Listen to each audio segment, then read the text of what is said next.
Sean todos y todas bienvenidos el día de hoy a esta Fundación Global Democracia y Desarrollo. Le damos la bienvenida en nombre del presidente de esta fundación, el doctor Leonel Fernández, y todo el equipo que le acompaña. El día de hoy estaremos desarrollando una conferencia que entendemos y deseamos sea de provecho para cada uno de ustedes. Nos convoca una conferencia titulada Comunicación Digital en las Campañas del Siglo XXI. Conferencia que tendrá la participación de un invitado sumamente especial y preparado que, como decíamos anteriormente, nos dará una serie de conocimientos que serán de provecho para cada uno de nosotros. Una vez escuchemos la disertación de nuestro invitado especial, se desarrollará aquí un pequeño panel o conversación con la participación del señor José Gregorio Cabrera. Así pues, vamos a proceder a presentar la persona que nos estará acompañando en esta noche de hoy en la disertación titulada Comunicación Digital de las Campañas del Siglo XXI. Quien nos acompaña nació en Bruselas en el año 1984. Es socio y director de Ciudadana, una empresa especializada en comunicación corporativa, política y gubernamental. Tiene un máster en comunicación y cultura y es licenciado en comunicación social por la Universidad Católica de Uruguay. A lo largo de su carrera, ha trabajado en diversas áreas de la comunicación, incluyendo el periodismo, publicidad, marketing, comunicación institucional y cine. Ha trabajado y colaborado con diferentes presidentes, gobiernos, partidos políticos, organizaciones internacionales, marcas e instituciones gubernamentales. Esto lo ha hecho en todo el continente americano. Además, ha dirigido campañas a nivel local, regional y nacional en diferentes países de América Latina y el Caribe. Como docente y conferencista, ha trabajado en diferentes países y tiene una vasta experiencia en materia de comunicación. Toda esta trayectoria, además, le ha valido ser galardonado en diferentes premiaciones que destacan por su destacada trayectoria, valga la redundancia, en el mundo de la comunicación estratégica y la comunicación política. Recibamos, damas y caballeros, por favor, con un fuertísimo aplauso al señor Julián Canarell.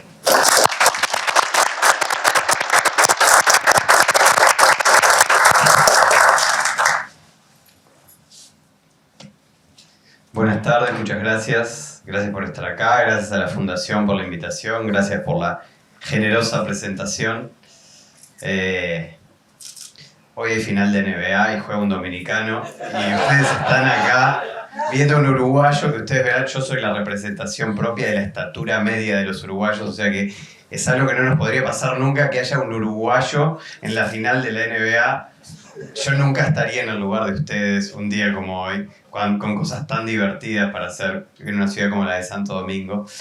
Vamos a hablar un poco de comunicación digital. Yo escribí un libro que se llama Trascender el Reactivo, que habla de algo que ha sucedido en la comunicación a lo largo de estos últimos años y que tiene que ver con la época.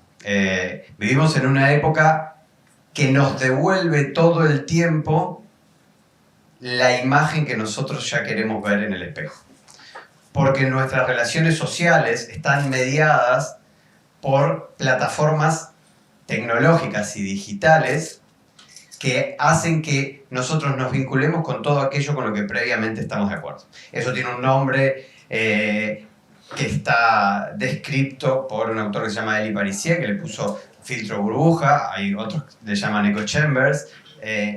Tiene que ver con el diseño algorítmico de las redes sociales que nos devuelven todo aquello con lo que nosotros interactuamos. Y nosotros no interactuamos conscientemente con las cosas. Cada vez que le damos un like a algo, o en los algoritmos incluso más refinados como el de TikTok. El algoritmo de TikTok es uno de los algoritmos más refinados que existen hoy en día. Y ya mide cuántos segundos vos frenaste en un video. No tenés que seguir a la persona para que te devuelva ese usuario que te repite. Ni siquiera las sugerencias tienen que ver con lo que vos seguís. No, tiene que ver con cuántos segundos frenás. Y eso va generando que nuestras relaciones sociales, y sobre todo las políticas, que es a lo que nosotros nos concierne hoy, estén mediadas por una serie de algoritmos que hacen que tengamos muy poco diálogo con el que está lejos. ¿Esto es nuevo? No, no es nuevo. Nosotros nos rodeamos de gente que no necesariamente piensa igual que nosotros en lo digital, piensa igual que nosotros en la vida. Nuestros amigos tienen que ver con nuestros valores. Las redes hacen ese diseño algorítmico para poder vender más productos. Cuanto más tiempo nosotros pasemos en una red, más tiempo tiene la red para ofrecerle a sus anunciantes exposición sobre nosotros. Y además tienen datos. ¿Cuánto tiempo paso mirando gatitos? Seguramente tenga un gato y me quieren vender algo que tenga que ver con eso.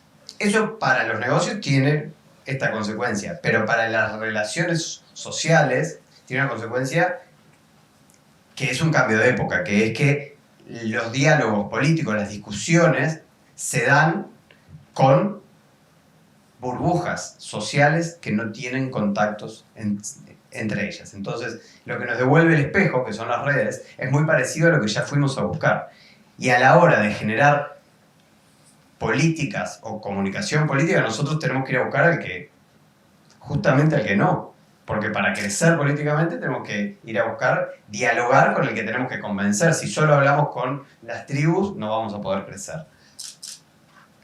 Además de eso, vivimos una época que es enormemente efímera. Hay una teórica que se llama Gloria Mark, que estudió que entre 1930 y 2010 un plano medio en una película de cine pasó de durar 14 segundos a 4. Y hoy, en TikTok, por ejemplo, si nosotros no retenemos la atención de la audiencia en los primeros 3 segundos, ya tenemos una fuga. Alguien va a seguir scrolleando. Eso quiere decir que los contenidos no solo están muy poco tiempo en la agenda pública porque estamos sometidos a una hiperestimulación mediática que hace que estemos expuestos a 7.000 impulsos comunicacionales por día. Cada uno de nosotros está expuesto a 7.000 impulsos comunicacionales que van desde una película de Netflix que puede durar 1 hora, 2 horas, hasta un video que puede durar, o un GIF, o un meme que nos puede durar 1 segundo entenderlo. Pero nos exponemos a 7.000 estímulos comunicacionales que activan algo que yo llamo censura por exceso. Tenemos tanta cosa para ver que algún mecanismo de exclusión de lo que vamos a ver tenemos que tener. Miramos lo que nos importa. Cuando digo 7.000 impulsos comunicacionales, también incluimos todos los WhatsApp que nos llegan. Nos llegan un montón de WhatsApp en la misma plataforma en la que vamos a terminar mirando un evento deportivo. Y nosotros, los consultores, los políticos en campaña, lo que queremos hacer es generar recordación, lo que queremos hacer es que sepan quiénes somos. Lo que queremos hacer es que nos presten atención, ojalá mucho más de 3 segundos, porque en 3 segundos no podemos establecer un argumento político, pero sobre todo meternos en la agenda para que nos puedan prestar atención. ¿Se puede generar recordación en este contexto? Nosotros íbamos a lanzar la campaña a un candidato a alcalde de la ciudad de Montevideo. Y le voy a poner un video. Los videos que van a ver durante toda la presentación son más interesantes que yo, así que vamos a darle.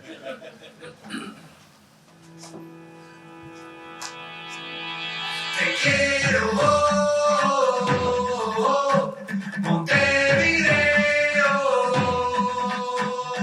Unamos Montevideo, compartiendo nuestro cielo, a trabajar con confianza, empatía y tolerancia. Entre todos está cerca, la ciudad que el pueblo sueña, escuchando al del costado y al que está del otro lado. Poner acento en la gente, quiere entender lo que siente, que las distancias acortan, el acento es lo que importa. Te quiero,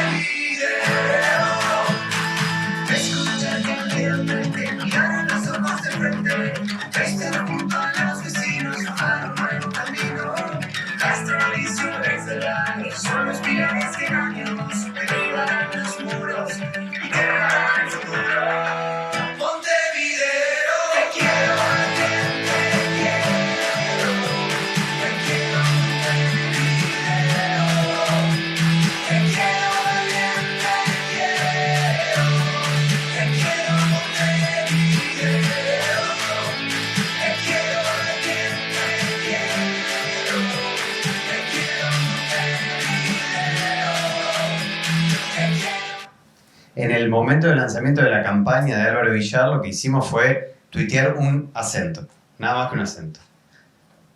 Eso se volvió tendencia inmediata porque empezaron a hacer consumo irónico de ese tuit. Le quedó mal bloqueado en el bolsillo, se lo agarró un nieto. El mayor desafío que tuvimos fue mantener las 24 horas que nos habíamos jurado, porque el candidato claramente quería decir, no, pero me están diciendo bobo, yo no puedo, tengo que salir a contestar. Al otro día lanzamos nuestro concepto de campaña, que es el acento en lo que importa. Álvaro lleva acento en la primera palabra, era todo un juego que nosotros queríamos hacer, y al otro día la tendencia fue muchísimo mayor que el día anterior, porque lo que habíamos hecho fue generar una expectativa que nosotros no podríamos haber generado porque no teníamos plata para ese lanzamiento de campaña como para hacer esto. Pero generar recordación hoy puede ser tan efímero como ello. Nosotros esto, lo que queríamos hablar era del acento en lo que importa. Nunca, cuando uno lanza un eslogan de campaña, cree que es importantísimo, pero para la gente que en realidad tiene que resolver, llevar a los hijos al colegio, cocinar, saber a qué hora tiene que estar en la oficina, tiene reuniones, es el lanzamiento de un eslogan más. Si nosotros logramos que una sola vez por lo menos nos prestaran atención, lo que pudimos hacer fue empezar a marcar la agenda durante una campaña en la que íbamos a estar hiperestimulados por cuestiones como estas y muchísimas más. Hoy en día todas las campañas son de fuerte contraste y diferenciación. Esto hace que se active la negatividad mucho más que lo positivo. Ustedes vienen de una campaña donde hubo una cantidad de ataques sobre una de ellas, y en realidad lo que pasa es que hay una generación de identidad por contraposición al otro en tanto malo. No se habla directamente de cuáles son los valores que me hacen a mí bueno como candidato, a mi candidatura, sino que todo el tiempo se está marcando una construcción identitaria por contraste. Todo el tiempo lo que decimos es, el otro es muy malo. Eso tiene dos niveles, uno que es haciéndose cargo del discurso y otro que es ni siquiera me tengo que hacer cargo. Tengo redes y redes anónimas que lo único que hacen es destruir la reputación de mi adversario con el objetivo de que yo capaz que puedo ser la alternativa positiva al otro en tanto malo. Entonces, el contraste y la diferenciación van un paso más a la construcción identitaria por diferenciación a este otro en tanto malo. Se genera la conformación de identidades políticas solo por marcar la diferencia. Y esto también tiene un origen que son las redes. O sea, siempre existió, el contraste es una de las técnicas de diferenciación política más grande que se ha utilizado nunca, pero los contenidos en las redes que algorítmicamente generan más interacción son los que generan emoción. Los que generan emoción puede ser la emoción positiva, nuevamente los gatitos, los bebés, o los que generan interacción por su negatividad. Las emociones pueden ser la rabia o la ilusión. Y la rabia genera algorítmicamente la interacción negativa es muchísimo mayor que la interacción positiva. Entonces, los algoritmos generan muchísimo más tendencia a que las campañas sean por contraposición, porque denunciar lo malo, hablar mal del otro, siempre rinde más porque algorítmicamente va a generar que mis contenidos se vean más, con menos inversión. No se habla del otro para combatir sus ideas. No tenemos debates de altura donde lo que estamos haciendo es combatir. No, estamos hablando del otro en tanto malo. Es malo porque es otro. Y la otredad muchas veces es... esto beneficia a las oposiciones, porque las oposiciones tienen de qué hablar cuando hablan del otro. En tanto malo porque alguien que está gobernando en ese momento o que está ejerciendo un cargo tiene por qué lo puedan criticar. El problema es que, como todo es cíclico, en algún momento esos que fueron oposición van a ser gobierno. Y quienes eran gobierno van a volver a utilizar estos mecanismos discursivos en los cuales saben que les beneficia atacar a quien está generando esa gestión de gobierno. Y esto lleva a un caso extremo que es prácticamente negar al otro, negar que el otro pueda tener buenas ideas, negar que el otro pueda construir políticamente. Rompe puentes, genera dificultades para construir consensos. Y la pregunta siempre en las campañas es si la solución es más contraste. Y yo no les voy a mentir, nosotros en algunas campañas hacemos contraste, pero hacemos contraste en los momentos en los que la campaña nos permite responder con contraste.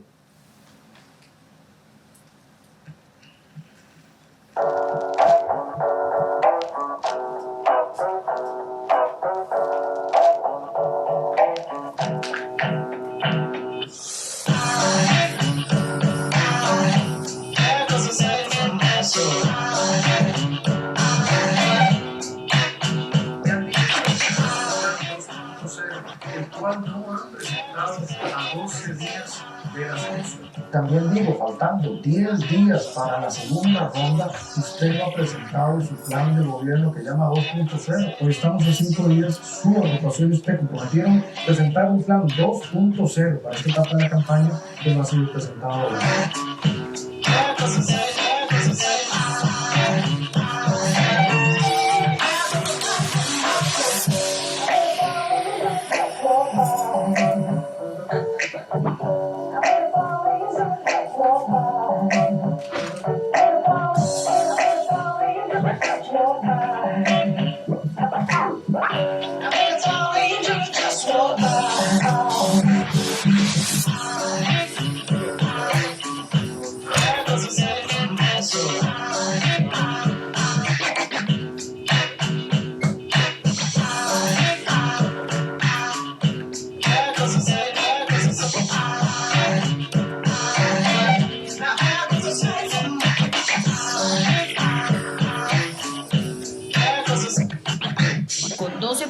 De otros planes de gobiernos copiados, incluidos el del PAC, se restringen las libertades individuales y así no es como se gobierna un país. 5.864 votos para un 60,66% del total. Nosotros estábamos haciendo la campaña del candidato oficialista, o sea que éramos víctimas del contraste de todos los días. ¿Por qué? Porque lo que estaban diciendo es lo está haciendo mal, lo está haciendo mal, lo está haciendo mal. Cuando empezamos la campaña de Carlos Alvarado tenía una intención de voto del 3%.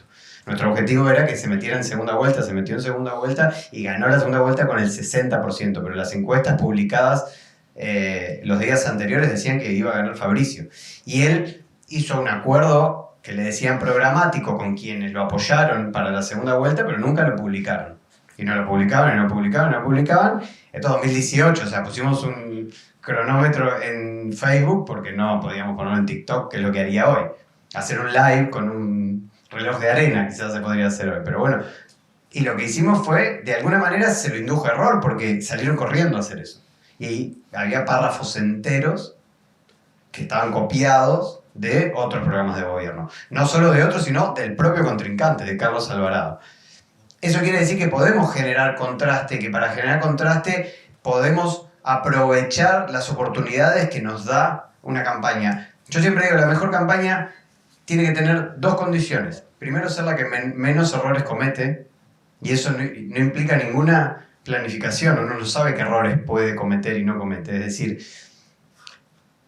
esta hiperestimulación comunicacional y la necesidad de estridencia, que es algo que vamos a hablar un poquito más adelante, nos brinda la tentación de querer opinar de todos los temas todo el tiempo porque lo único que queremos es generar visibilidad. Ese es el primer problema que podemos tener para generar errores. ¿Por qué? Porque si queremos opinar de todo, seguramente en alguno nos equivoquemos, porque ninguno de nosotros sabe de absolutamente todo, y ahí ves posteos de los candidatos por el Día de la Santa, porque ganó la selección, porque un montón de cosas. Es como que las efemérides las tengan que... siempre tenés que opinar sobre todo. Y bueno, eso te puede inducir error. Tenés que trabajar sabiendo que no necesariamente tenés que opinar de todo, pero tenés que estar en la agenda.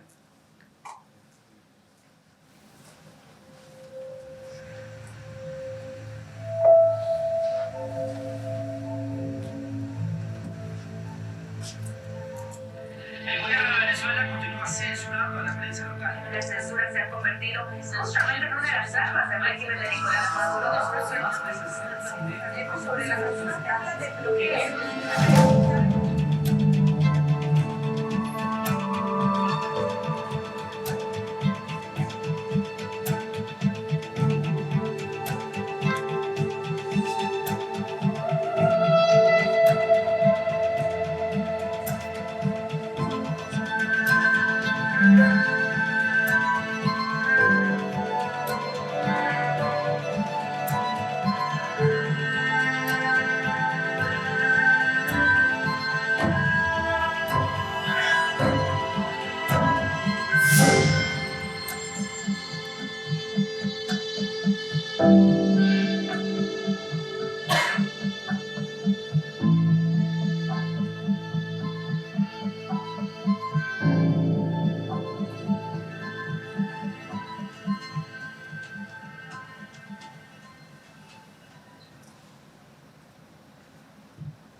Efecto Cocuyo es un medio independiente venezolano que sufre la censura de una manera que además no es explícita, porque lo que hacen es que cuando vos vas a entrar a una noticia que denuncia algo del gobierno, no podés ingresar porque te dice que hubo un error. Los NFT son tokens no fungibles, que es una forma de convertir un activo digital en arte porque lo convierte en único. Es discutible si eso es arte o no, hay una gran discusión sobre ello. Ya había una discusión entre los artistas digitales y los artistas tradicionales sobre si lo que se hace digitalmente, que se puede reproducir muchas veces, es o no arte. Esta discusión sobre el arte se da desde que se puede reproducir técnicamente cualquier tipo de obra artística, desde la imprenta. Pero en lo digital lo que hicieron fue generar la autentificación de que eso es único. Tiene un código por detrás que genera la autentificación de que eso es único. Como Efecto Cocuyo necesitaba además financiamiento, lo que hicimos fue generar 486 piezas únicas que dentro del código, además de lo que uno podía comprar, traía la noticia censurada. Entonces, 486 veces le vendimos a alguien para poder financiar un medio independiente una noticia que venía en una obra de arte y generamos contraste con un oficialismo que llevaba la forma de ejercer la política al mayor de los casos, que es la censura. Vivimos en una época en la que nos pasan cosas tremendas, como que todos quieren ser oposición porque eso genera contraste. Vemos hoy que desde la gestión de gobierno se continúa con la ectorolización, lo escribí muchas veces, se extienden los periodos electorales, que es más fácil de decirlo, de los gobiernos. Los gobiernos generan su mito de gobierno, que es algo que siempre existió, siguiendo con la discusión que se da en campaña. A Trump le hubiera gustado decir la oposición soy yo, porque durante sus 4 años de gobierno lo que hizo fue confrontar todo el tiempo con el otro, en vez de estar comunicando. Y hoy en día eso es muchísimo más efectivo que vender la propia gestión. Si ustedes ven los niveles de engagement y los niveles de intención de voto que hoy están teniendo Biden, que tiene indicadores, uno puede discutir los indicadores cuando salió Trump y con los indicadores ahora que se está terminando el gobierno de Biden, todos tienen...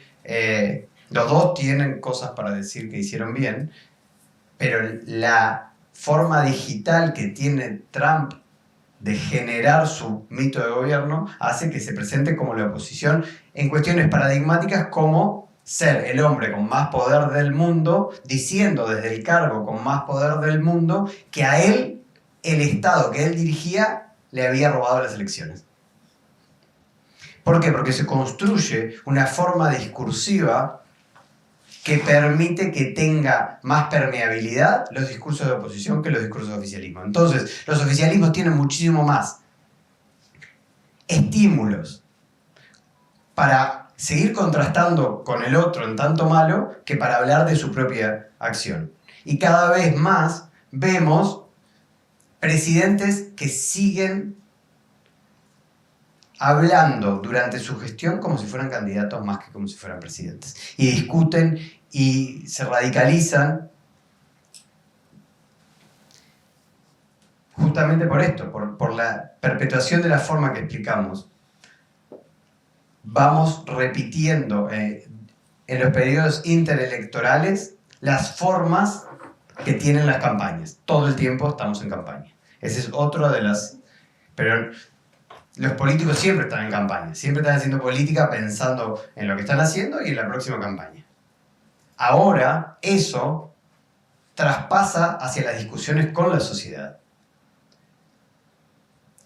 Y la verdad, que es un concepto históricamente en disputa, la política siempre existió, alrededor de la política, una puja por la imposición de una verdad. Las verdades son subjetivas, y dentro de esas verdades subjetivas y la capacidad de imponer mi visión de la realidad como una verdad objetiva, está la forma en la que nos vinculamos con los ciudadanos alrededor de la política. Pero hoy hay herramientas como para presentar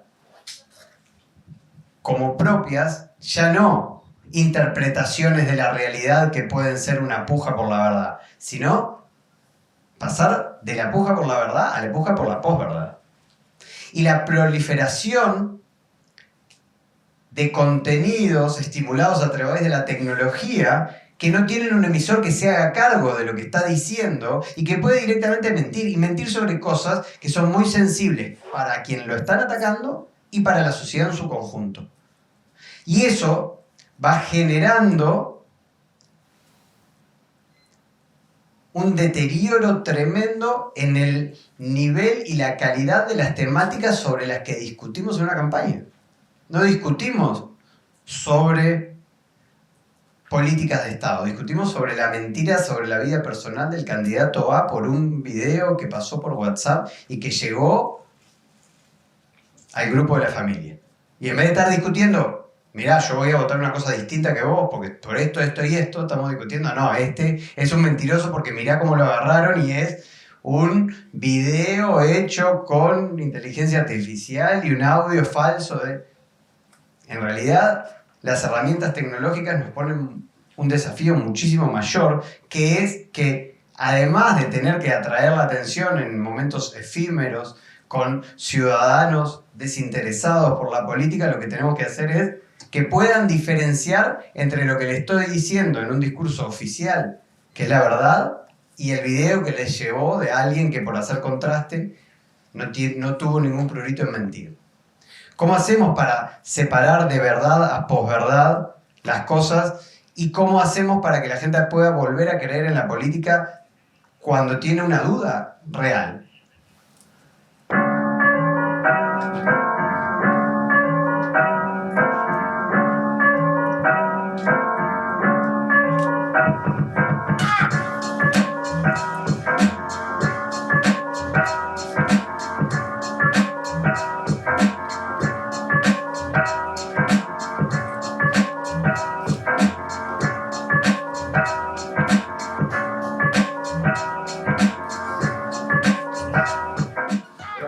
Te habla Carlos Alvarado, gracias por tu pregunta.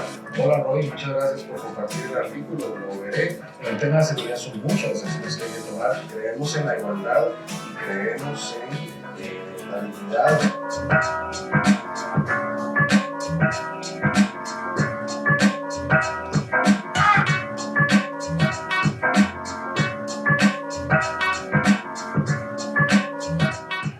La presidencia de Costa Rica será un pulso en segunda vuelta entre dos Alvarado. El final es el mismo, o sea, ya lo vieron, no los quiero aburrir, tengo varias cosas. Nosotros lo que hicimos fue darle la posibilidad a la gente de que vaya a la fuente original. Lo hicimos en primera vuelta, en segunda vuelta hubiera sido inabarcable. Costa Rica tiene 4 millones de habitantes, dimos el teléfono celular y era en 2018. En 2018 los audios no se podían trancar, ¿se acuerdan que tenía que seguir apretando? Un día yo tenía un audio del expresidente Alvarado que me dijo: mientras vos estás en Uruguay, a mí me duele todo el brazo porque se me acalambra, así que dejá de inventar cosas como esta.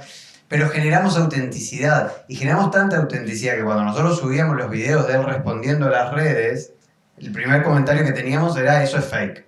y abajo se llenaba de comentarios de gente que había recibido un audio directamente de Carlos Alvarado. 2018, hoy capaz que lo podemos responder con inteligencia artificial, podemos hacer que se respondan miles y miles y miles de audios con inteligencia artificial si lo entrenamos con la voz del candidato.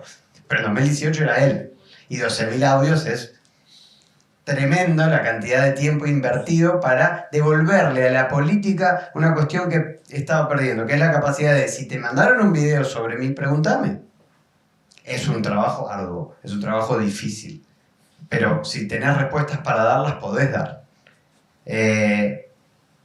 Las campañas generan una cantidad de momentos. Voy a pasar porque si no...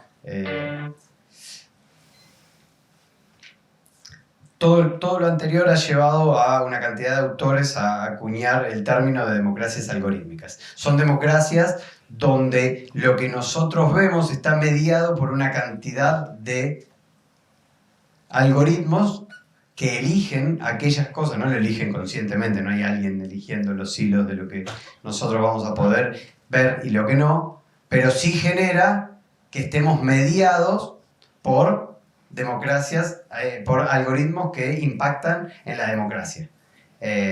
Impactan de maneras inadvertidas y hay varios procesos judiciales que se abrieron alrededor de elecciones en el mundo y que investigan cómo se utilizaron los algoritmos y herramientas de manipulación de la verdad para influir en procesos electivos. El Brexit en Inglaterra, la primera campaña de Bolsonaro, la campaña de Trump, junto a otros, o sea, muchas que terminaron en investigaciones judiciales que lo que nos denuncian es que hay una cantidad de mecanismos tecnológicos utilizados para influir en la agenda pública. Esa influencia en la agenda pública después tiene consecuencias en las campañas electorales. Estas democracias algorítmicas tienen y empiezan a privilegiar una forma de hacer política. Si nosotros tenemos un escenario como el que describimos hasta ahora, que privilegia la disrupción porque algorítmicamente nos va a presentar más materiales, que genera la construcción identitaria por contraste, porque tengo que hablar del otro en tanto malo todo el tiempo para poder diferenciarme yo, lo que hace es incentivar a los candidatos a que se radicalicen en sus discursos. Se radicalizan en sus discursos y se vuelven provocadores. Tenemos grandes campañas con enormes provocadores que se animan a decir algunas cosas que hace 10 años eran impensables en la política. Los discursos políticamente correctos ya no tienen tanto espacio porque no atraen algorítmicamente a la gente. Entonces, rinde más ser provocador y disruptivo, subir el volumen, y no solo subir el volumen de la voz, sino subir el volumen de la provocación, porque atrae muchísimo más la atención que cualquier otro tipo de discursos. Esa provocación y esa disrupción genera en todo el resto de los sistemas políticos un dilema. ¿Qué hago? ¿Le respondo y genero concentración del discurso alrededor del provocador inicial? ¿O no digo nada y corro el riesgo de pasar desapercibido? La alternativa sería buscar otro discurso, hablar solo de lo que a mí me interesa. Pero salvo excepciones, eso no está rindiendo hoy en día. Entonces hay una concentración discursiva alrededor de la provocación inicial de estos disruptivos, de estos provocadores, que lo que hacen es provocar la reacción. Generalmente, la política tradicional lo que hizo, y esto tiene que ver con las internas de los partidos donde gana un disruptivo y después las nacionales. Y esto no tiene un lugar ideológico, no es la izquierda o la derecha. Hay disruptivos en todos lados, hay provocadores que se dieron cuenta que si ellos tuitean una gran provocación, no solo algorítmicamente se va a activar en Twitter, va a traspasar las barreras de lo digital y va a generar una convergencia en su discurso que va a estar en todas las pantallas, porque los medios tradicionales siguen siendo los validadores de la mayoría de los discursos masivos. Si yo hago un tweet y logro que termine en la televisión, ahí tenemos gran parte de la batalla ganada. Primero, porque fue muy económico, y segundo, porque insertamos una temática en la agenda pública. Los provocadores de turno saben eso. Saben que los medios también privilegian la disrupción por sobre las noticias normales. Entonces, cuanto más disruptivo sea, más en el centro de la atención está. No es casual que el día de mayor recaudación de la actual campaña de Trump sea el día después que lo emplazan judicialmente. Es porque tiene una centralidad mediática que hace que todo el país esté hablando del primer expresidente juzgado por la justicia. Imputado por la justicia, perdón. Y eso, para quienes realmente creen y genuinamente creen que Trump es la mejor opción, les genera indignación. Y lo que hacen es donar. Y no son solo los grandes donantes que también pusieron plata, también están los microdonantes. Entonces, la política tradicional no necesariamente sabe qué hacer con estas provocaciones potenciadas por los universos algorítmicos. Se concentra el discurso y queda muy poco espacio para las actitudes propositivas. Mi libro se llama Trascender el reactivo, y aquí está Omar y yo se lo dije, y todos los que hayan tenido que ver con la campaña de él, se los repito y lo digo públicamente, ustedes hicieron una campaña en la que lograron esto que yo escribo y que me parece teoría, que es trascender la provocación constante y la tentación de responder a todo lo que te están diciendo y aún así ser efectivos. Eso es muy difícil hoy. Es difícil de tener el temple de hacerlo, es difícil no enojarse y es difícil triunfar con ello. Es muy difícil lograr ese tipo de campañas que utilicen la concentración discursiva del otro para proyectarse uno. Eso es verdaderamente muy difícil. Porque la concentración discursiva genera que lo mediático es solo uno. Entonces, todo el resto de la política con estos personajes que vienen a disruptir y que vienen a atraer la atención se vuelven funcionales. ¿Por qué? Porque todo el tiempo están denunciando que lo que está diciendo este político es una aberración. Eso no lo puede decir, ¿cómo va a decir eso? Pero son funcionales a la estridencia y la ruptura, porque estamos todo el tiempo hablando de uno solo. Los candidatos que saltan enseguida a ver lo que dijo A o B, lo que hacen es darle más visibilidad y son funcionales a la normalización de algunas cosas que hace algunos años nadie se animaría a decir en público. ¿Vieron esa diferencia entre las cosas de lo pensé o lo dije? Bueno, en la política existen históricamente. Hay posiciones que estaban penalizadas públicamente y que hoy cada vez están más normalizadas. ¿Cómo hacemos?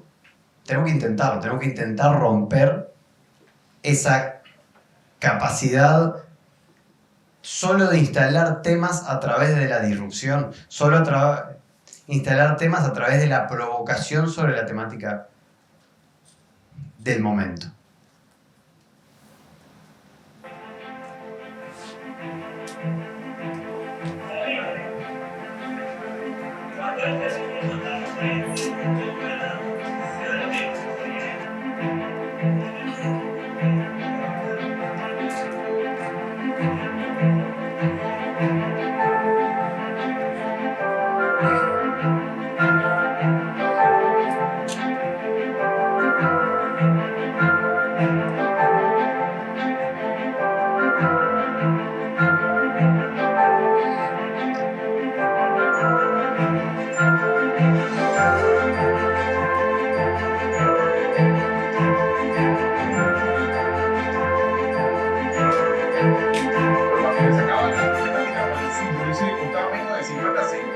¿Cómo se hace?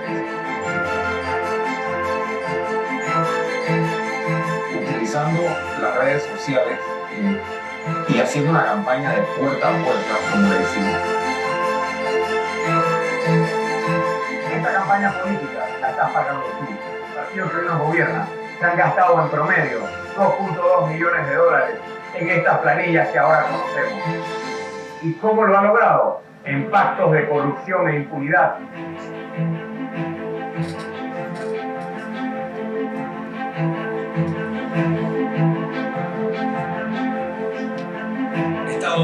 redes sociales en estas últimas horas la gente haciendo muchas promesas de cosas que haría si yo gano las elecciones. Yo solo les digo y espero que cumplan sus promesas si yo gano, porque yo sí voy a cumplir las mías. Seguimos, hagamos historia. Gracias por haber venido. Estamos finalizando una campaña que para un candidato que no es de carrera ha sido una campaña a la carrera. Hemos recorrido todo el país, provincias y comarcas, con pocos recursos, sin estructura de partido, y en 2 meses, miren cuántos somos. Somos más de lo que muchos pensaron. Y miren a dónde estamos. Todo un movimiento de independientes es capaz de realizar la transformación desde la célula más pequeña de nuestro sistema político, que es el corregimiento, hasta la presidencia de la República. Este video de Ricardo Lombana es del 2019, nosotros hicimos la campaña presidencial de él en 2019 y volvimos a hacerla en 2024. En 2019 él no corría por ningún partido, era una figura legal que se llama por la libre postulación y solo había juntado firmas, no tenía presupuesto. Pero cuando digo no tenía presupuesto, no tenía nada de presupuesto. Los demás partidos gastaron algunos entre 30 y 40 millones de dólares y él tenía 140 mil dólares de subsidio electoral. Lo que pasó, que es algo que tiende a pasar, que es como contrarrestar esta forma de hacer política, es que el mensaje se volvió de una narrativa plural y colectiva. Mucha gente convencida de lo mismo pudo utilizar las mismas redes donde la provocación, que nosotros a veces usamos también la provocación, como lo habrán visto ahí, se volviera viral porque es denunciación colectiva. La enunciación colectiva es una forma de entregarle la campaña a los seguidores, a los ciudadanos, a que puedan convencer a cada uno de sus allegados. Y así pasamos del 0 al 18%, y en esta campaña el 18, el 25%, siendo la segunda fuerza nacional, habiendo generado un partido y perdiendo las elecciones. A mí me gusta ganar, yo quiero siempre ganar, pero generar un cambio real en la cantidad de plata que se gasta, por ejemplo, en una campaña. Y eso ya está, ya no hay vuelta atrás, porque él demostró que si él puede hacer campaña con mucho menos, el subsidio electoral de este periodo en Panamá es, para repartir entre los partidos, fue de 100 millones de dólares. En países como los nuestros, en Latinoamérica, que se gasten en una campaña 100 millones de dólares, esto va en contra de todo lo que me da trabajo a mí, pero es de una obscenidad que en un país donde no hay agua potable se gaste una campaña de 100 millones de dólares, es brutal. Ahora, si vos podés hacer una campaña en la que motivaste suficientemente a la ciudadanía para que sea coemisora de tus mensajes, habrás tenido gran parte del trabajo hecho. ¿Por qué? Porque lo que hiciste fue bajar los costos de la política para todos nosotros. Hay que trascender lo establecido generando cercanía. No podemos demonizar al votante porque lo vamos a necesitar. Hay como una cuestión de los que votan a estos provocadores de turno son todos malos. Hay como una falsa superioridad moral que mira al otro votante, al que está convencido de otra opción política. Y lo miran desde una superioridad moral como diciendo, yo soy mejor que vos porque voto algo porque que no es lo tuyo. No hay que demonizarlo. Hay que tratar de generar movimientos que los convenzan. Si el otro lo está convenciendo más que vos y su driver para convencerlo es la indignación, hay una parte que vos no estás haciendo bien. Si vos no lo lograste ni enamorar ni indignar de la manera que lo hizo el otro, quiere decir que hay una conexión emocional que no lograste. No sé cómo estoy de tiempo, pero hay que seguir intentándolo. Nosotros, durante la pandemia en Uruguay, la calle Pou asume este periodo de gobierno como presidente y a los 7 días estalla el primer caso de coronavirus en Uruguay. Veníamos de una campaña presidencial y enseguida el expresidente Tabaré Vázquez, oncólogo, dice que teníamos que ir a una cuarentena obligatoria. Y el gobierno quería que la gente se quedara en casa por su propia voluntad.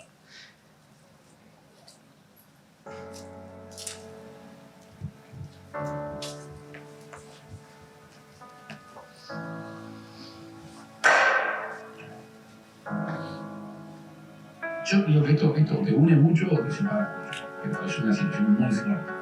Necesito a mi pueblo unido para tratar de salir adelante. Uruguay está en una crisis profunda que requiere convicción. Es por el bien del país. Nosotros proponemos la solidaridad como valor de vida. No es fácil saber exactamente qué va a pasar mañana. En un mundo que está como está, tenemos que recuperar el optimismo. El poder tiene que estar en la gente. Yo estoy en esta lucha y no estoy haciendo todo lo que puedo hacer. Tengo que hacer más. Entonces hay que ser radical. En eso se crea valor. Que la tristeza jamás se vuelva mejor. Sí, yo creo que se puede. Para poder sobrevivir a la tragedia. Estoy convencido que se puede resolver los problemas que tiene el Uruguay. Con la economía.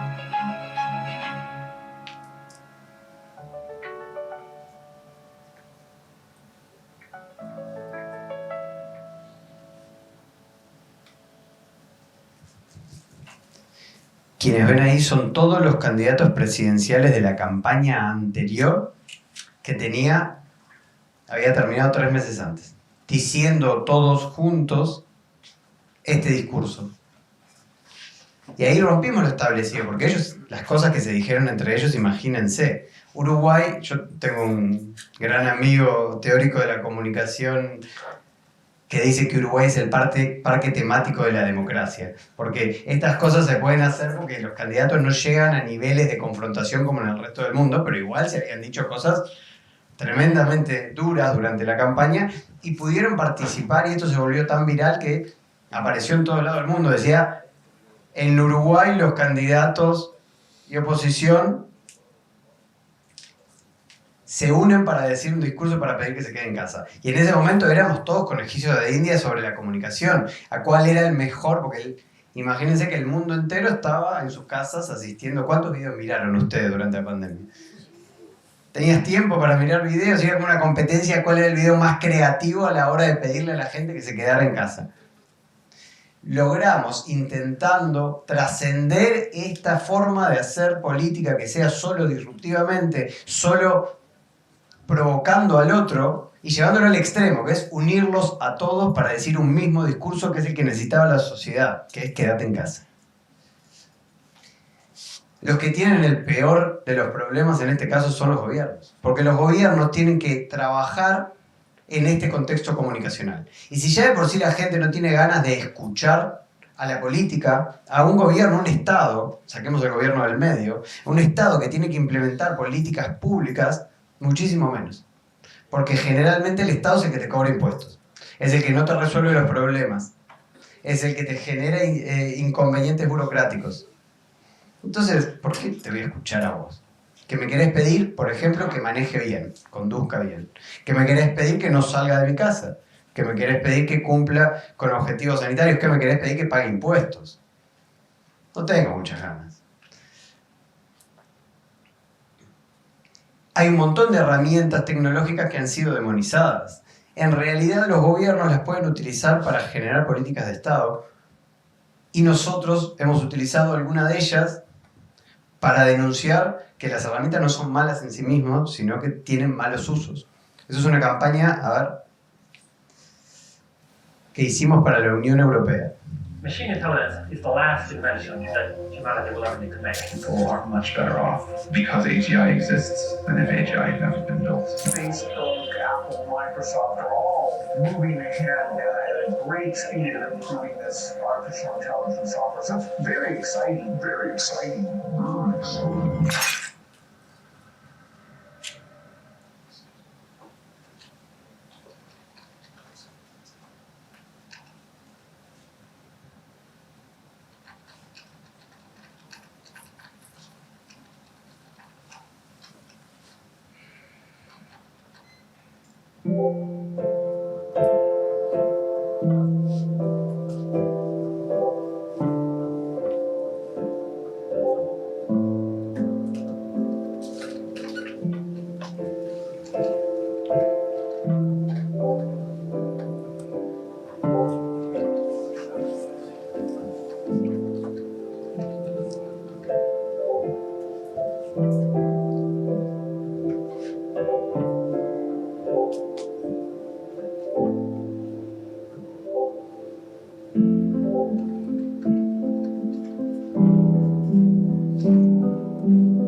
representación de la Unión Europea en Uruguay para su campaña este año sobre el 8M. Es una campaña sobre los sesgos que acarrea el desarrollo de la inteligencia artificial. Ese es uno de los temas que va a estar arriba de la mesa, porque hay digamos, toda una movida que es de chicas chicos. Porque el sistema no es urgente, que el sistema lo tiene que permitir también el sistema. El objetivo de la igualdad todavía no ha sido alcanzado. Es necesario seguir trabajando en el tema de los sesgos y en el empoderamiento de las mujeres.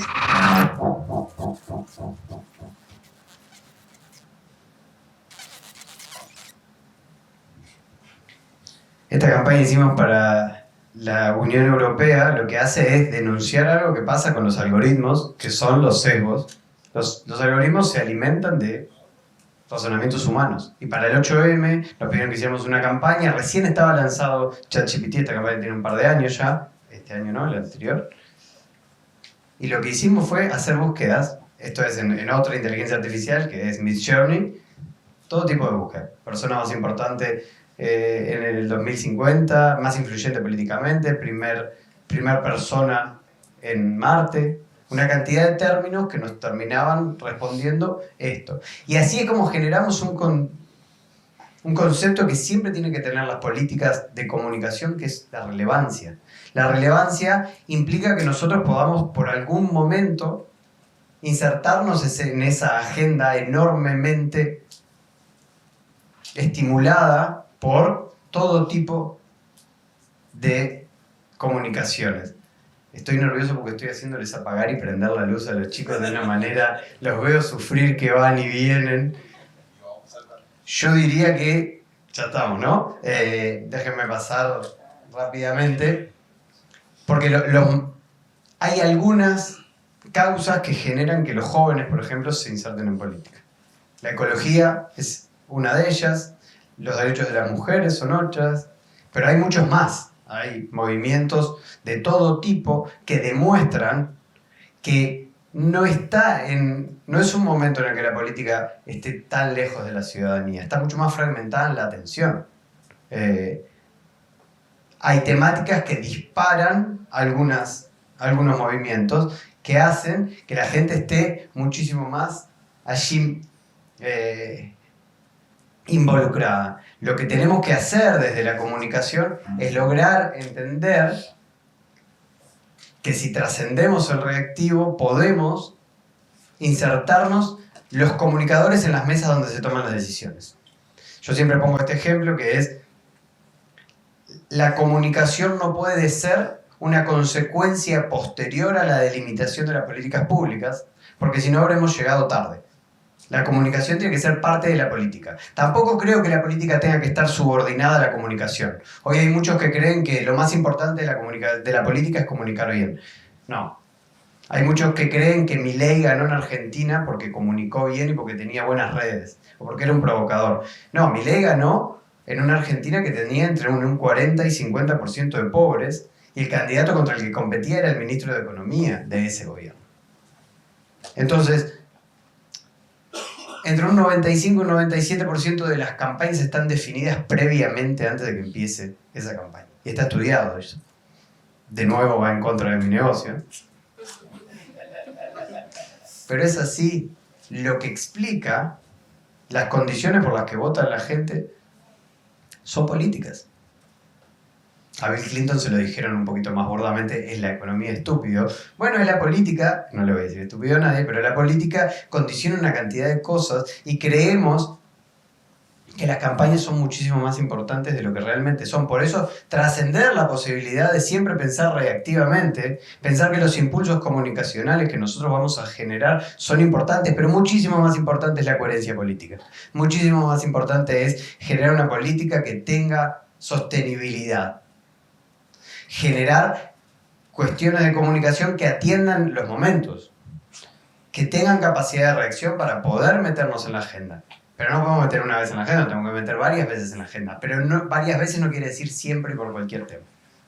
Entonces, trascender ese impulso que es que cuando llega una mentira sobre nosotros, sobre nuestro candidato, sobre nuestro partido, pensar 2 minutos.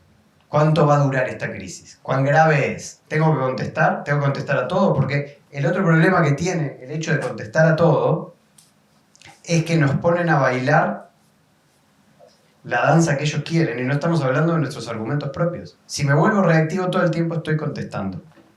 Y la capacidad propositiva sigue siendo el centro de las campañas.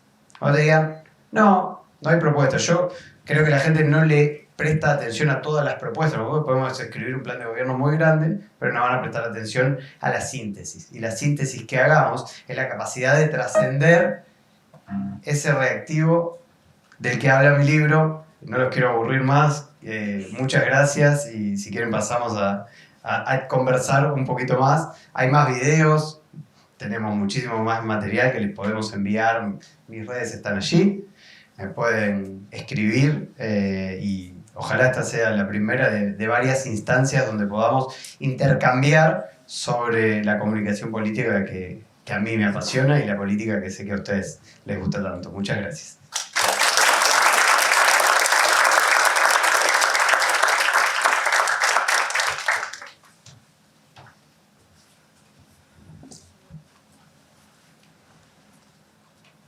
Bueno, lo que quisiéramos sobre todo abrir el piso para las preguntas que puedan tener. Y siéntate aquí, Julián. Y compartir evidentemente la visión de Julián con todos ustedes. Creo que aquí hay una persona que levantó la mano.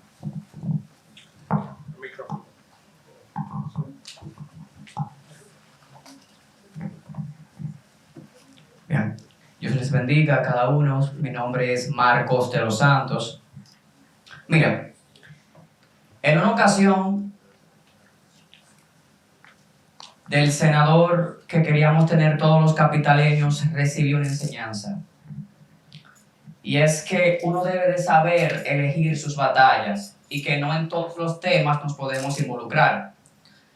Entonces, estimado Julián, desde su punto de vista y su sapiencia en el mundo de la comunicación política, me gustaría que nos ilustre un poco, desde su punto de vista, cuáles son todas las variables que tenemos que aprender para tomar en cuenta en qué batallas nos podemos involucrar y también considerando el tema del contraste que usted mencionó en su maravillosa exponencia.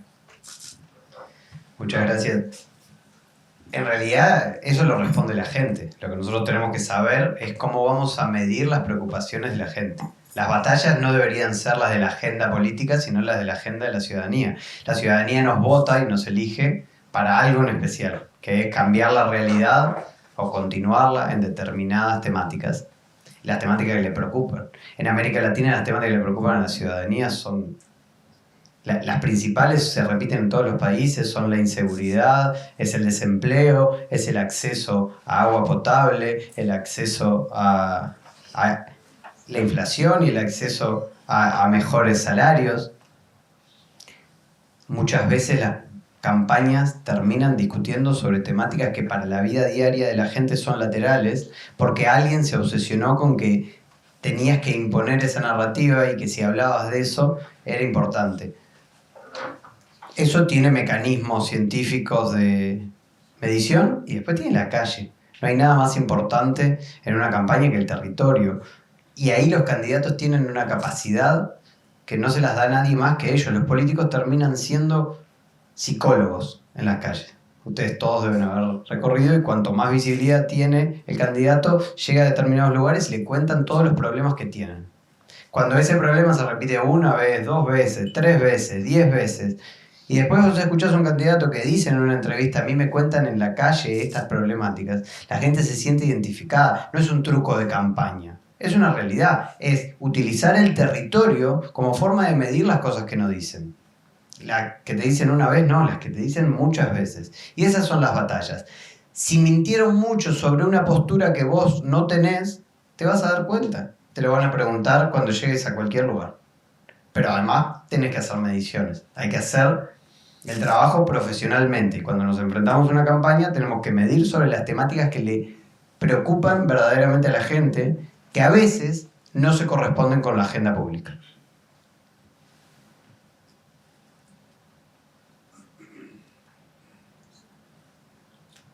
Bueno, como están tímidos los muchachos,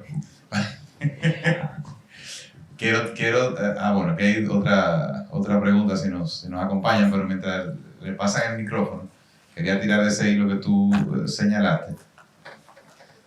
Y sobre todo entender, que nos compartas, cómo responder a un tono que no nos saque de nuestra propia estrategia. Y si nos toca responder, ¿cómo lo hacemos de una forma que no nos lleve al terreno del otro, sino que nos permita mantenernos en nuestra propia estrategia o en nuestro propio tono de campaña? Bueno, la primera decisión es si respondemos o no. Hay muchas veces que el silencio es la mejor respuesta, porque si no nos van a tener respondiendo sobre una temática de la que nosotros no queremos hablar. Hay algunas temáticas que nos perjudican en campañas y que no tenemos por qué hablar. La segunda es en función de si se corresponde con el tono que nosotros tenemos generalmente, si no va a ser incoherente. Y la tercera es si el candidato tiene que asumir la respuesta, o la pueden hacer los entornos. Si nosotros tenemos ataques anónimos, esto me pasa mucho en las campañas. Llega por WhatsApp un video que miente sobre el candidato. Hay que contestar, mira lo que están diciendo. ¿Quién contesta? Si un video que vieron pocas personas porque circula por WhatsApp, yo lo subo a mis redes para desmentirlo, le estoy dando la publicidad. Entonces, es una decisión de todos los días en las campañas modernas. Es cierto, el tono es... Yo creo que el tono debería ser siempre el que tiene una campaña. Después va a haber cosas, va a haber acusaciones fuertes. A mí me ha tocado en 2 campañas distintas tener que comunicar que un candidato infartó a las 6 de la mañana, el candidato alcalde de la ciudad de Montevideo que les mostré. Tuve que tuitear yo desde su cuenta. 6 de la mañana, sentado en mi cama, hice un tuit que decía: el equipo de Álvaro comunica que a los 4 días estaba de alta, a los 10 estaba haciendo campaña de nuevo, y eso nos dio una razón de ser. Y Lombana tuvo que comunicar que tenía cáncer de próstata. Eso no nace de acusaciones, pero sobre todo este último lo que hace es prevenirlas. En un país chico como Panamá, si nosotros no lo hacíamos público, ¿era un cáncer que le impedía caminar las calles? No, para nada. ¿Era un cáncer que lo imposibilitaba para algo? No. Pero tenía el diagnóstico. Y si nosotros estamos hablando de una nueva forma de hacer política, ¿por qué vamos a ocultar? ¿Por qué vamos a ocultar algo que es la enfermedad de las enfermedades como el cáncer más prevalente entre los hombres panameños? También normalizar estas cuestiones que en la vieja política era, bueno, pero si lo podemos mantener, ¿por qué lo vamos a contar? Implica el tono. Es decir, ¿por qué es normal? Porque vas a estar... Y bueno, pero puede hacer campaña así como miles de panameños salen todos los días de su casa a trabajar con enfermedades estas o peores, y que además tienen acceso a peores condiciones de atención a las que va a poder tener. Creo que transparentar las cosas en las que nosotros podemos responder implica que cuando te hagan verdaderamente una acusación que vos no tenés que contestar, también la no respuesta es una señal. Creo que tenía una pregunta. Sí, buenas noches. Gracias por la presentación. Mi pregunta viene primero por la observación, porque por lo visto la digitalización abre las puertas a la descentralización de la oportunidad de obtener un poder político, un cargo político. Entonces, hay descentralización, pero de cierta forma sigue habiendo una influencia por encima de esa descentralización, que son quienes poseen los medios. Entonces, ¿cómo nosotros como sujetos, como estados o como entidades políticas nos protegemos de esa influencia que pueden tener esas entidades? Estoy pensando a ver si te entendí bien. ¿Estamos hablando de la descentralización del poder o del discurso? La descentralización de la capacidad de obtener cargos políticos. Del poder, sí, del poder. En realidad hay un gran esfuerzo por descentralizar el poder y se han generado nuevas institucionalidades para ello. Creo que el discurso se descentralizó más rápido que el poder. El poder generalmente está concentrado. Hay una cantidad de expresiones políticas que dicen venir de afuera para representar esa descentralización y luchan y se presentan como antisistemas porque tienen algo para denunciar. Utilizan recursos discursivos que ya instaló la política en sí misma.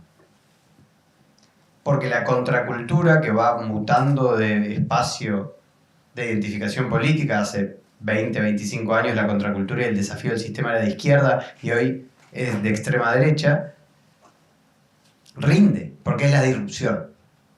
Porque rinde denunciar que el poder está muy centralizado para decir yo soy el único que no accedió al poder. Eso lo decía la izquierda hace 40 y 20 años y hoy lo dice la ultraderecha. El problema es que cuando accedes al poder te vacías de discurso. Y eso le pasó a la izquierda y a la centroizquierda en toda América Latina. Es decir, vos estuviste en el poder, no tenés más discurso contracultural. No me podés decir que vos no sos parte del sistema si administraste el sistema durante 20 años.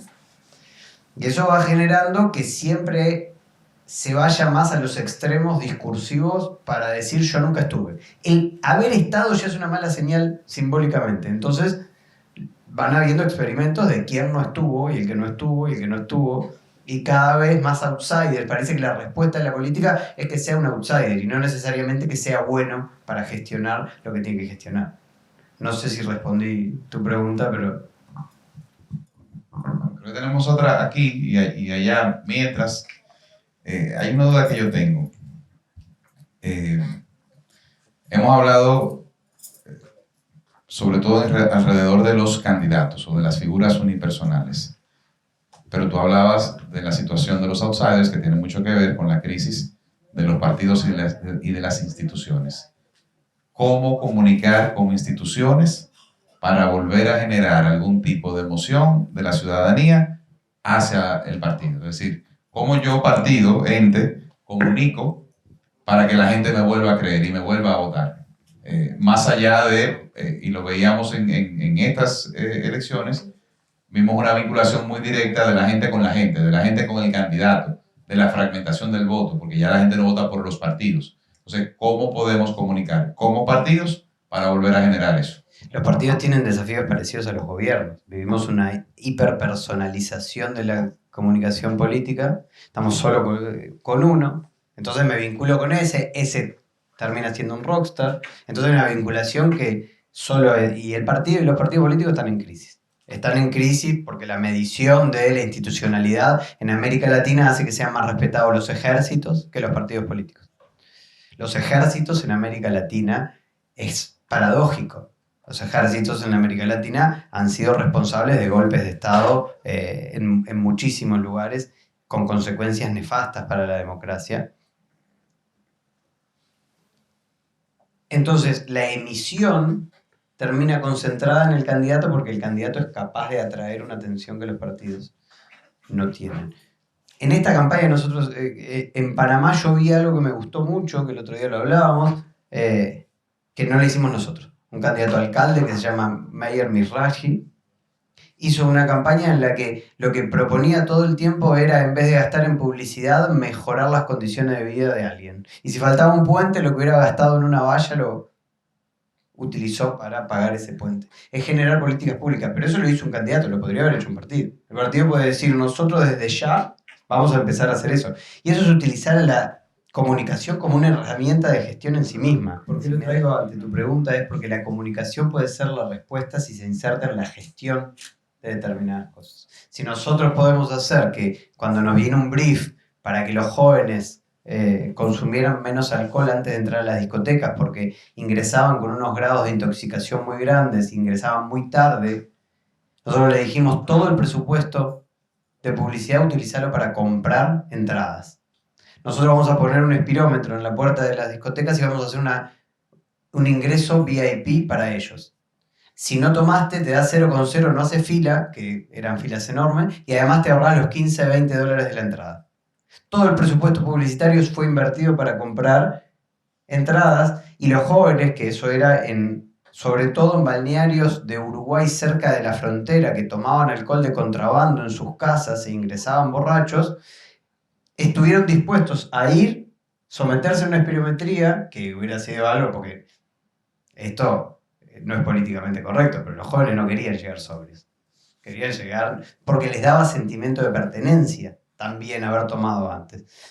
Cuando yo tuve que negociar con los dueños de la discoteca de las entradas, me decían, te las vendo, pero no las van a usar, no van a venir. Agotamos todas las entradas todos los días. Tanto así que esa idea que nació en la consultora terminó siendo una política de Estado.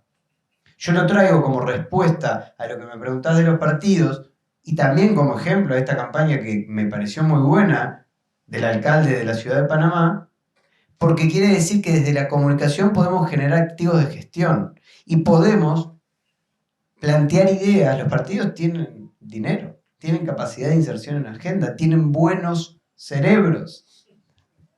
Bueno, lo que pasa es que cuando entra el dinero, se lo llevan todos los candidatos. Si vos querés fortalecer el partido, no se lo llevan los candidatos, se lo utilizan para las campañas. Pero también podés utilizar la fuerza social de los partidos. ¿Qué pasaría si los partidos se organizan y con la fuerza humana resuelven problemas que la gente tiene? Si nos acercamos, si conversamos. Hay organizaciones sociales haciendo cosas que los partidos no hacen. Respuestas a problemáticas que los estados no tienen, pero que los partidos tampoco hacen. Es capacidad de reacción sobre problemáticas. Tienen que volver a ser focos sociales que den por lo menos respuestas a las problemáticas del día a día. Acércate. Diferentes temáticas. Estoy pensando en la salud mental. Los partidos no pueden ver si dentro de sus adherentes no tienen psicólogos, psiquiatras que se acerquen por lo menos para decirle, no te digo regalar su trabajo, pero para empezar a pensar en una problemática que el mundo tiene muchísimo más crítica desde la pandemia. Bueno, orientarlo, no digo que les den el trabajo, pero estoy pensando en voz alta. Los partidos pueden ser catalizadores de determinados procesos que se tienen que dar en las sociedades. Última pregunta aquí, para no abusar de Julián. No, por favor. Había dos, creo, ¿no? Sí, yo quiero... Póngase de pie, por favor. ¿Quiere que me ponga de pie? Para que le veamos. No estoy visible. No. Voy a preferir quedarme sentado. Me llamó mucho la atención que se habló de la parte que habló de los planes del candidato. 1 día, 2, 5, para que el candidato presente sus planes de gobierno. No se habló más nada dentro de ese enorme poder de comunicación, de los planes del candidato. Y eso de quedarse sin discurso. Porque para presentar unos planes y luego difundirlo en ese poder de comunicación. Para hacer unos planes reales, el candidato y sus asesores tienen que profundizar y sus comunicadores de masa tienen que profundizar mucho en los contenidos que necesitan los pueblos para alcanzar un desarrollo sostenible, que es lo que necesita nuestro país. Candidatos calificados que se han esforzado en conocer las agendas posibles, las estrategias para ser difundidas por los manejadores de redes de comunicación social tan hábiles como tenemos hoy día. Por lo interesante no es esa destreza de comunicación. Lo interesante es exponer contenidos que la población quiere. O cómo lo balanceamos también. Contenidos que puedan establecer las diferencias que tienen las agendas para el año 2000, las agendas para que fueron declinadas al 2005, a 2015, a 2020 y ahora declinadas a 2030.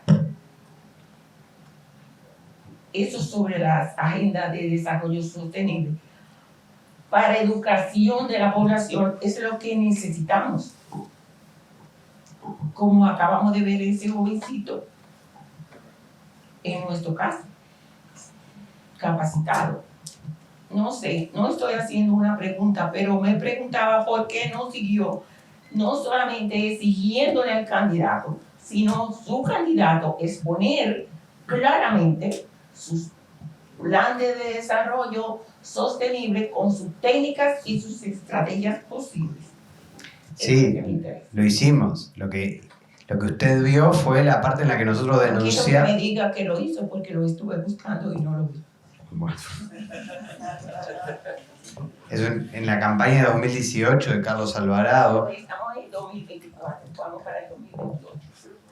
Y es muy diestro manejando los medios, yo lo vi.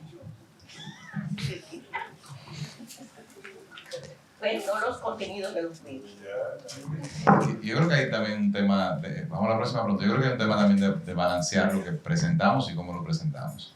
Sí, también hay... Al final es generar el interés. Son dos cosas, es generar el interés y además generar la síntesis. Nosotros tenemos planes de gobierno que tienen que existir, tienen que estar bien presentados, tienen que estar interesados. El de nuestro partido, la Fuerza del Pueblo, era muy complejo, abordaba toda la problemática nacional, pero era un librasco de este tamaño. O sea, ¿cómo comunicamos? 2024 medidas. 2024 medidas. Exacto, entonces 2024 propuestas... El proceso del 2018 no solo tuvo un plan de gobierno, sino que además después, como se hizo una alianza para la segunda vuelta, tuvo una síntesis de acuerdos programáticos que era la evolución de ese plan de gobierno. Lo que nosotros estábamos haciendo era denunciar que el otro candidato había dicho que tenía un acuerdo programático con sus socios que no tenía un plan de gobierno. Porque se estaban repartiendo el poder por el poder mismo. El problema es cómo hacemos la síntesis entre lo que nosotros estamos presentando y lo que la gente quiere escuchar. La política se ha vaciado de contenido porque la gente tiene una vinculación que no necesariamente es programática. Tiene preocupaciones. La traducción programática a las preocupaciones de la gente es uno de los desafíos más grandes que tenemos. Y muchas veces, como son pocas las temáticas que le preocupan, son pocas las temáticas sobre las que nos quiere escuchar. ¿Eso quiere decir que las respuestas a esos pocos problemas se responden con 5 propuestas a los 5 problemas? No, la verdad es que no. Tenemos que tener ese plan complejo, pero no necesariamente podemos comunicar el plan complejo. Porque si los umbrales de atención son de 3 segundos, ¿cómo vamos a hacer con 2024 medidas? No nos van a prestar atención. Tenemos que 24 por 3, tiene el cálculo ahí. Tienen el número ahí. Bueno, agradecerte, Julián, por acompañarnos. Julián, pues, está en el país agotando una agenda de trabajo y amablemente, pues, accedió a compartir esta hora y media con nosotros. Este es un espacio que hemos querido impulsar. Todos los que nos acompañan son personas que, de alguna forma, están vinculadas al proceso político dominicano. Son jóvenes profesionales, adultos que han también estado vinculados, en la mayoría de nuestro partido de la Fuerza del Pueblo, pero indistintamente, que han entendido que es importante que nosotros tomemos la dirección de este proceso. Y evidentemente que eres el que inaugura, tienes el honor de inaugurar lo que va a ser este espacio que queremos mantener de manera constante, no solamente para formarnos, sino también para entender mejor los procesos que estamos viviendo y poder influir de manera efectiva y eficiente. Así que te agradezco muchísimo.